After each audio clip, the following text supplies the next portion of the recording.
फिर किनको रखें सर? दो कस्टमर जो जिंदगी में चाहिए, एक होते हैं सोफिस्टिकेटेड, अच्छे कस्टमर होते हैं ये। इनको जो प्राइस दिखाओगे ये प्रोडक्ट को समझेंगे, सर्विस को समझेंगे, वैल्यू को समझेंगे, पैसे देंगे। इनको बोलोगे ये सामान इतने का, वो बोलेंगे हाँ इतने का तो बनता है, वो आपको आराम से पैसे देंगे। इनको पैसे की टेंशन नहीं, इनको ये कह रहे हैं कि बस क्वालिटी की बात है। ये कह रहे हैं तुम मुझसे 100 रुपए ले रहे हो ना तो 100 का माल दे दो, 50 ले लो तो क्वालिटी कम दे रहे हो तो फिर पैसे भी वैसे ले लो, लेकिन क्वालिटी और पैसे का मैच होना चाहिए। 500 रुपए मांगो 500 की चीज दो, 1000 मांगो 1000 की चीज दो, जो पैसे मांग रहे हो वैसी चीज दे दो, बस खत्म। ये फालतू के सवाल नहीं पूछेगा, ये अच्छे सवाल पूछेगा, लॉजिकल सवाल पूछेगा, रिलेवेंट सवाल पूछेगा। इसके मन में 10 सवाल आएंगे ना, ये 7-8 तो खुद ही सुलझा लेगा। ये 2 सवाल जो इससे नहीं सुलझेंगे ना, वो सुलझाने आपके पास आएगा, और आप इसको रीजनेबल बात बोलोगे तो सेटिस्फाई हो जाएगा। वो डिफिकल्ट नहीं होता। ये अपनी रिसर्च खुद करके आते हैं। बस इनकी विचारों की सबसे बड़ी कमी क्या है पता है? ये इतने जेंटलमैन है, इतने प्यारे और क्यूट है कि ये आपको बिना बात डिस्टर्ब नहीं करते। और अगर इन्होंने आपने कुछ गड़बड़ की, ये कंप्लेन नहीं करेंगे सर, ये कंप्लेन नहीं करते, ये चुपचाप चले जाते हैं। मुझे इनकी कमी लगती है। अगर चीप आदमी के साथ कुछ गलत कर दो, चीप आदमी का कोई प्रोडक्ट खराब निकल जाए, वो तुम्हारी दुकान, ऑफिस, फैक्ट्री माथे उठा ले। डिफिकल्ट आदमी रोज आके तुम्हें रोज भजन सुनाए, जाने कितने फोन, कितनी मेल, कितनी बार करे, इसके साथ कुछ गलत हो जाए, ये क्या कोई बात नहीं, हो गया जो हो गया। बस ये दोबारा आपकी दुकान नहीं चढ़ेगा, दोबारा आपका फोन नहीं उठाएगा, दोबारा आपकी कंपनी का प्रोडक्ट नहीं लेगा। अब मैं कह रहा हूं कि ये प्यारा आदमी, क्यूट आदमी, लॉयल आदमी, टाइम पे पैसे देने वाला, पैसे की वैल्यू करने वाला, कम परेशान करने वाला, ये आदमी को आप ध्यान क्यों नहीं दे पा रहे? इसने फोन किया, आपने नहीं उठाया तो ये आपको दोबारा नहीं करता। इसने आपको प्रॉब्लम बताई, आपने सॉल्व नहीं की तो ये दोबारा आपको नहीं करता। तो आप इसकी प्रॉब्लम क्यों नहीं सॉल्व कर पाए? आप इसका फोन क्यों नहीं उठा पाए? क्योंकि आपका सारा टाइम, आपकी सारी एनर्जी पहले और दूसरे खा गए। आपका तो जीवन वो पहला और दूसरा छोड़े, तो इन पे ध्यान दो ना यार। असली आदमी यही है, असली कस्टमर ये है जिसकी सेवा होनी चाहिए, जिससे बात होनी चाहिए, उसको तो इग्नोर कर दिया, वहां पे लग गए। और चौथा, मैं बोलता हूं ये भगवान कस्टमर है। ये आपकी जिंदगी में आ जाए ना, आपकी जिंदगी सफल हो जाए। आपके आसपास बहुत सारे लोग होंगे, शायद आप खुद भी ऐसे हो कि राहुल जी 2-3 कस्टमर, 2-3 पार्टियां ऐसी है जिसकी वजह से फैक्ट्री चल रही है, जिसकी वजह से ये दुकान चल रही है। ये वो लोग हैं जो कहते हैं बेस्ट कस्टमर है साहब।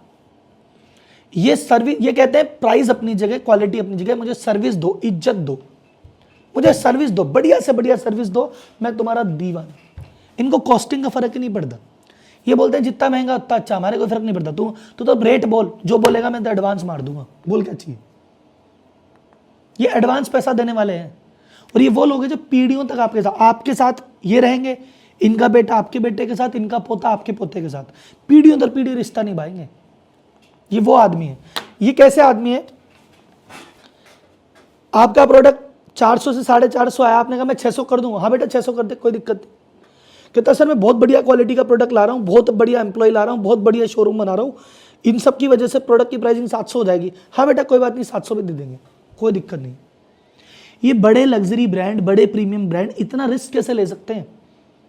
मनीष मल्होत्रा 20 लाख का लहंगा बनाता है, उसको डर नहीं लगता कि 20 लाख का इतना महंगा मटेरियल ला रहा हूँ, इतना टाइम कि एक हफ्ता डिजाइन में ही लगा दिया, एक हफ्ते इतना दूर दूर घूम के मटेरियल लाया, इतनी मेहनत कर रहा हूँ, 8 लाख रुपए का घर में पड़ेगा मेरे लहंगा। वो क्यों मना रहा है इतनी मेहनत शिद्दत से?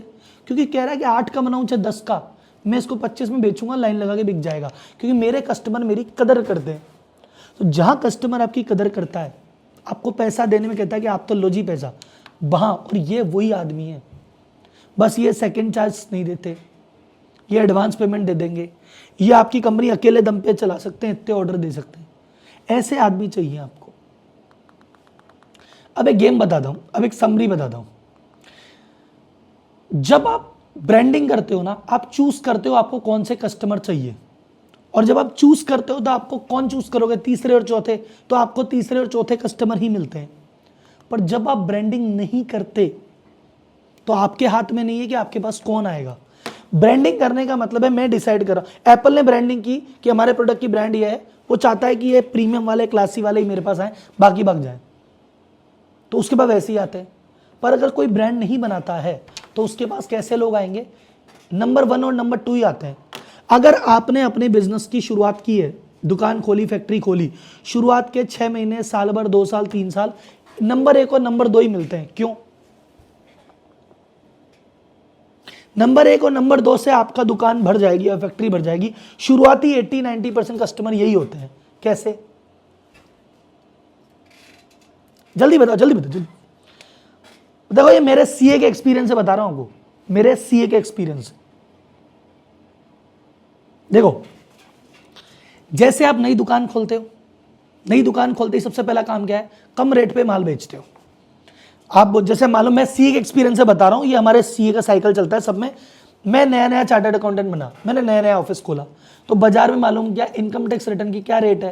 बोले बाजार में सब लोग इनकम टैक्स रिटर्न भर रहे हैं 1,000 रुपये में, बाजार में सब जीएसटी का रजिस्ट्रेशन करा रहे हैं 5,000 रुपये का। तो नया आदमी क्या करेगा? हम जीएसटी रजिस्ट्रेशन 3,000 में कर देंगे, हम रिटर्न 750 रुपये में भर देंगे। नया आदमी क्या करे? यही करे। तो जैसे ही मैं 750 करूंगा और 3,000 करूंगा, तो सारे चीपड़े किधर आएंगे? जहां जहां भी चीपड़े बैठे थे वो सब छोड़ छोड़ के मेरे पास आएंगे मंडराते हुए कि नया शिकार, नया शिकार, नया शिकार। तो ऑल द चीपड़े मैंने अट्रैक्ट कर लिए, सारे चीपड़े मेरे पास आएंगे। दूसरा, अब क्योंकि नया नया ऑफिस खोला है, नया नया काम खोला है, कोई है ही नहीं, अपन अकेले बैठे हैं, कम फाइल है, कम क्लाइंट, तो हर एक आदमी चाहे वो बात करनी आया है, अरे बैठो जी, अरे इनको चाय पिलाओ, अरे एसी चलाओ, 1 घंटा बैठ के, और भाई साहब, और भाई साहब। तो जब मैं इतना इज्जत देंगे, चाय मंगाओ, समोसा मंगाओ, नाश्ता मंगाओ, तो ये जो सेकंड नंबर वाले हैं ना, सेकंड नंबर वाले कौन है? डिफिकल्ट आदमी, जिनको कहीं ना कहीं से लात पड़ी। अब उनको आदमी चाहिए जो बैठ के हमारी बातें सुने, हमारे नखरे उठाए। आ गए साहब नखरे उठाने। तो शुरुआत में ऑफिस किससे भर जाएगा? 1 और 2 से। शुरुआत में मेहनत कितनी होगी? भर भर के, बोरी भर के मेहनत, पैसे मिलेंगे तू से, क्योंकि आपको लगेगा अरे हमने 10 लाख का काम किया, अरे इनका किया है ना, तो 10 लाख के काम में पैसे 5 लाख ही आएंगे। जैसे तैसे 4-4.5 लाख में खर्चा निकालो, दाल रोटी चलाओ। लेकिन धीरे धीरे 2-3-4 साल में आदमी सेट हो जाता है कि अब सेट हो गया जी, अब दाल रोटी की दिक्कत नहीं है, अब सेट है मामला। अब बाजार में 4 साल में थोड़ा नाम भी कर लिया, अब अच्छे क्लाइंट मिलने लगते हैं। अब एक क्लाइंट अच्छा मिलता है, ये आदमी अच्छा है यार, ये तो 10,000 रुपये महीना दे रहा है, ये 20,000 महीना दे रहा है, अच्छे क्लाइंट है, मजा आ गया। तो जब अच्छे क्लाइंट मिलते हैं, अच्छे क्लाइंट मिल क्यों नहीं रहे? टाइम ही नहीं था। अब अच्छे क्लाइंट जब मिले तो इनको 4 को लात मारी, भाई आज 1 नंबर 2 नंबर को, तो 5 साल जैसे ही हो जाएंगे, सेटल हो जाऊंगा, मैं 3 नंबर 4 नंबर उठाना चालू करूंगा और 1 नंबर 2 नंबर के लात मारना चालू करूंगा। 10 साल होते होते मेरी कंपनी में स्विच हो जाएगा, 3-4 नंबर वाले लोग ज्यादा होंगे, 1-2 चिपड़े थोड़े बहुत पुराने रिलेशन की वजह से रह जाएंगे, 10-20% रह जाएंगे, पर 80% फाइल सुधरेगी। तब मैं बड़ा सी हूं, तब मेरे जीवन में भाई साहब कमाई है, तब पैसा है, तब शांति है, तब फ्रीडम है। अब ये चिपड़े का, अच्छा जब तक मैं इस रूप में आऊंगा तब तक एक नया सी ऑफिस खोल लेगा तो ये चिपड़े मेरे से भाग के उधर चले जाएंगे। ये सर्किल चलेगा यूं ही, ये सर्किल ऐसे ही चलता है। जैसे ही नई दुकान ऑफिस खोलती है, पूरी दुनिया के किसी बड़े आदमी ने चिपड़े फेंके जो तुम्हारे पास आए, तुम ये चिपड़े फेंकोगे जब तुम बड़े बनोगे और ये ऐसे ही गेम चलता रहेगा। आगे बात समझ में? तो आज तक आप बैड कस्टमर से फंसे हुए थे, इसलिए आपको अच्छे कस्टमर नहीं मिले, क्योंकि आप बेसिक कॉन्सेप्ट नहीं समझे।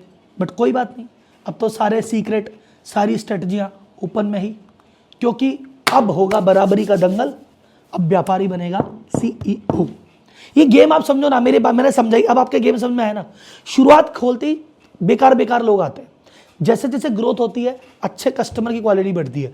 और कोई व्यक्ति बोले सर हमको तो अच्छे कस्टमर मिले ही नहीं, तो तुम दुकान खोले चाहे तुमको 5 साल, मतलब तुमको सीए का ऑफिस खोले 30 साल हो गए ना, तो भी स्ट्रगल करते रहोगे। अगर तुमने जिंदगी में अच्छे कस्टमर नहीं पकड़े, चिपड़े ही रहे। जब तक जिंदगी में स्ट्रगल, कब तक है? स्ट्रगल इक्वल टू चिपड़ा, चिपड़ा स्ट्रगल है। जब तक चिपड़े हैं जब तक स्ट्रगल है, चिपड़े जाएंगे स्ट्रगल जाएगा। तो कोई आदमी स्ट्रगलिंग है या कोई आदमी ग्रोइंग है, उसके क्लाइंट देख लो।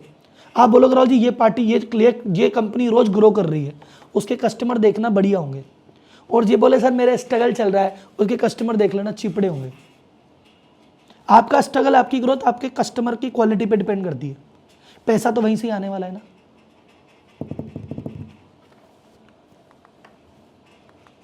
ठीक है सर। कल बात करेंगे मार्केटिंग पे, मार्केटिंग का प्लान कैसे बनाएं, मार्केटिंग कैलेंडर कैसे बनाएं, मार्केटिंग बजट कैसे बनाएं, मार्केटिंग की टेक्निक कैसे करें, मार्केटिंग की गोल्डन रूल क्या है उस पर। ठीक। एक सर ने पूछा कि सर जी बूट कैंप के लिए अप्लाई कैसे करूं। सर मैं आपको मौका दूंगा, जब अपनी क्लास नंबर 10 होगी, पहले आप 9 क्लासेस कंप्लीट करो, फिर क्लास नंबर 10 में मैं आपको बूट कैंप के बारे में बताऊंगा और बूट कैंप के फॉर्म भरने का आपको ऑप्शन दूंगा।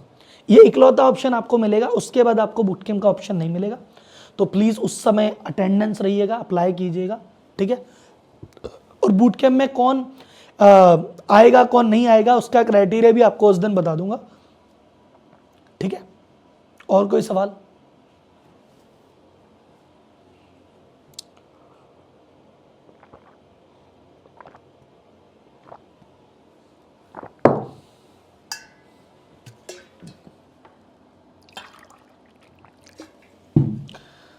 टेस्टोमिनल डलवा दीजिए। डलवा देंगे सर। कौन से वाले में समझा नहीं। लव यू ब्रो, धन्यवाद सर।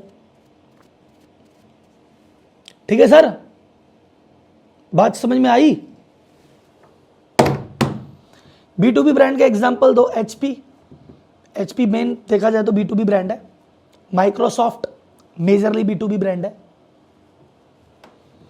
टाटा का जो स्टील है मोस्टली B2B ब्रांड है। मजा आ जाता है क्लास में। धन्यवाद सर। सर मुझे डिजिटल मार्केटिंग, कई लोग बोल रहे सर रिकॉर्डिंग मिलेगी, 12 क्लास अटेंड करो फिर सोचूंगा। पहले 12 क्लास अटेंड करो फिर सोचूंगा। छुट्टी करने वालों को तो नहीं देता मैं। कोई बंदा कहे सर मैं तो 12 की 12 क्लास अटेंड कर रहा था, बीच में इक्के दुक्की रह गई, मैं सोच सकता हूं। आप कहते हैं जी रिकॉर्डिंग दे देना, अपन तो सो रहे, नहीं होगा। कभी मेरे मैसेज भी रीड कर लिया करो। कर लिया देखो आज। लास्ट 3 दिन की समरी कहां मिलेगी आपको, व्हाट्सएप पे भेज देंगे। I have attended all days, very good. आप कितने बजे उठते हैं? 5:30 बजे। इनकम टैक्स GST क्या था ऊपर देखना।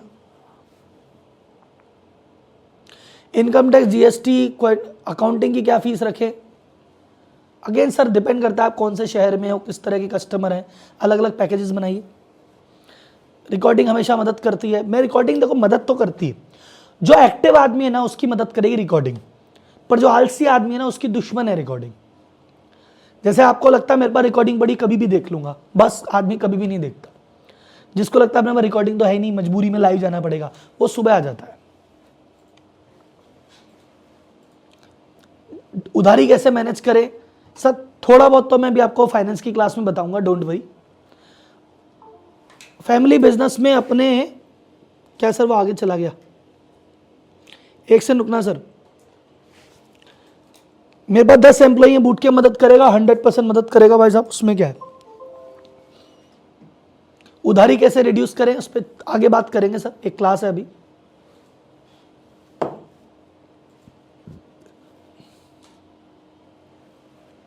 चलो सर कल करते हैं बात, है ना। थैंक यू, धन्यवाद। B2B में ब्रांड क्या? B2B में ब्रांड हो सकता है आपकी सर्विस और क्वालिटी, ये 2 चीज B2B में ब्रांड होते हैं। पहले 3 दिन की रिकॉर्डिंग मिल सकती है, पहले 9 दिन कंप्लीट करो फिर सोचेंगे, पहले 9 दिन कंप्लीट करो फिर सोचेंगे। एक बार आपको रिकॉर्डिंग का चस्का मिल गया फिर लाइव क्लास अटेंड नहीं करोगे, इसलिए मैं रिकॉर्डिंग नहीं देता। 20 करोड़ की कंपनी है क्या 100 करोड़ पे जा सकते हैं? 100% जा सकते हैं सर। बूट कैम्प के इलेक्ट्रॉनिक रिटेल में मदद करेगा, 100% करेगा सर। सर बूट कैम्प के सवाल कर लेते हैं ना, अभी बाकी है अपने ब्रांडिंग के सवाल ले लें। डेंटिस्ट कस्टमर है तो हॉस्पिटल को ऐड करना चाहिए, यस सर। डेंटिस्ट कस्टमर है तो जो डेंटिस्ट एसोसिएशन है, डेंटिस्ट के क्लिनिक है, इन पे फोकस करना चाहिए, इनको मार्केट करना चाहिए, इनके कैंप कराए, सेमिनार कराई, कॉन्फ्रेंस कराई, इस पे फर्क पड़ता है। 4th वाले कस्टमर को क्या बोलेंगे? Effluent customer. मार्केट सर्वे कैसे करें सर? मार्केट में कुछ लोगों से पूछ के, बहुत सारी तो एजेंसीज होती है जो ये कर देती है, और जहां एजेंसी की सर्विस नहीं मिल पा रही है, आप अपने 2 बंदे सैटरडे संडे सर्वे के लिए भेज दो, एक फॉर्म बना के। आर्किटेक्ट का ब्रांड कैसे बनेगा सर? देखो आर्किटेक्ट हो, इंटीरियर डिजाइनर हो, डॉक्टर हो, दुकान हो, ऑफिस हो, फैक्ट्री हो, स्टेप हमेशा यही रहेंगे। आप आर्किटेक्ट भी हो तो पहले आप आइडेंटिफाई करोगे टारगेट ऑडियंस कौन सी है। आप छोटे 25 लाख के घर बनाओगे कि 2.5 करोड़ के घर बनाओगे कि 25 करोड़ के घर बनाओगे।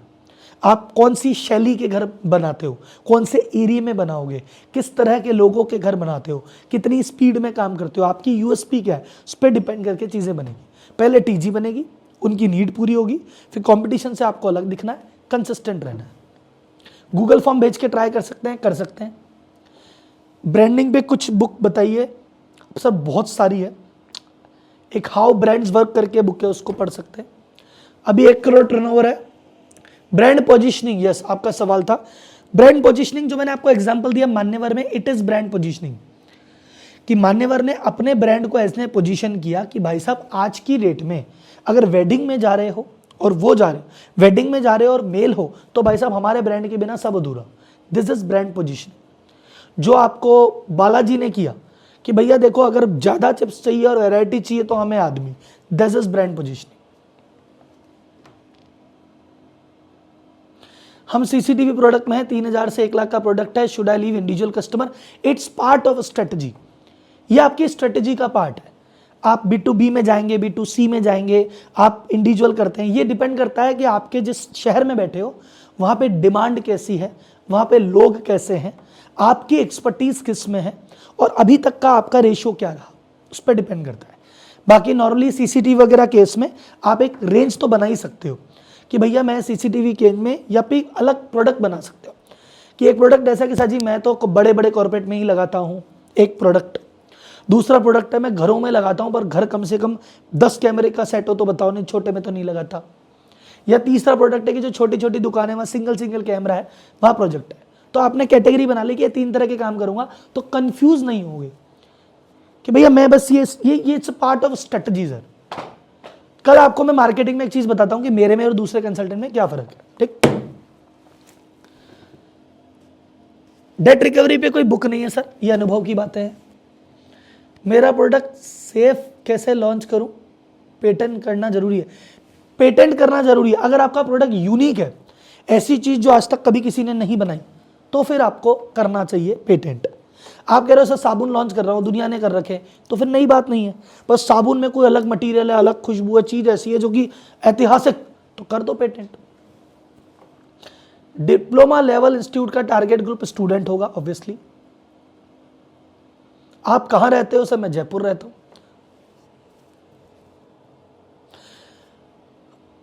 दीक्षित जी आपका सवाल अभी मैं नहीं ले रहा, आपका तो बूट कैंप में लेंगे सवाल सर। अभी कहां, अभी इनको नए लोगों को आने दीजिए, अभी नए लोगों को थोड़ा सा मौका।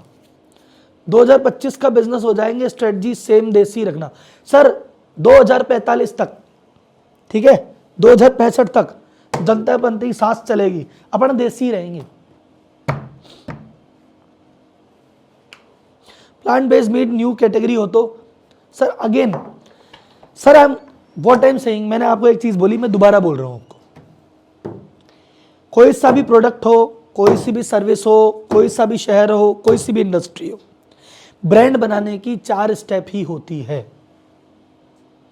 कोई सा भी हो, चाहे आप आर्किटेक्ट हो, डॉक्टर हो, इंजीनियर हो, प्लम्बर हो, दुकान है, होलसेलर हो, डीलर हो, डिस्ट्रीब्यूटर हो, B2B हो, B2C हो, शहर में हो, गांव में हो, ढाणी में हो, दुबई में हो, मंगल ग्रह पे हो, 4 तरीके से ही ब्रांड बनता है और सबका बन सकता है। अब नहीं बोल सकते कि मेरे शहर में नहीं बनेगा, मेरी इंडस्ट्री में नहीं बनेगा, सबका बन सकता है। अभी अपने पास समय की कमी होती है, आपका प्यार ज्यादा होता है, नहीं तो मैं कोई सा भी, आप मुझे रैंडम से रैंडम मेरी परीक्षा ले लो आप कि राहुल जी इस ब्रांड का बना के दिखाओ, मैं उसका भी बना दूंगा। मैं स्ट्रेटजिस्ट हूं, मेरा काम सुबह शाम यही है। मैं आम कंसल्टेंट से बहुत अलग हूं, किसी दिन आपको फुर्सत में समझाऊंगा, नहीं तो मेरे YouTube वीडियो देखोगे तो आपको समझ। बस मैं आपको इस बात दे के विराम करना चाहता हूं कि जो YouTube पे आपने मेरी वीडियो देखी है और मेरी एडवांस की क्लास देख के आपको लगता है कि मैं थोड़ा सा नॉलेजेबल हूं, तो ये मैं अभी मेरा 5% भी ढंग से शेयर नहीं कर रहा हूं, 95% अभी बाकी है मेरे दोस्त। ठीक है सर, थैंक यू, धन्यवाद, जय हिंद। कल मिलेंगे सुबह 7 बजे।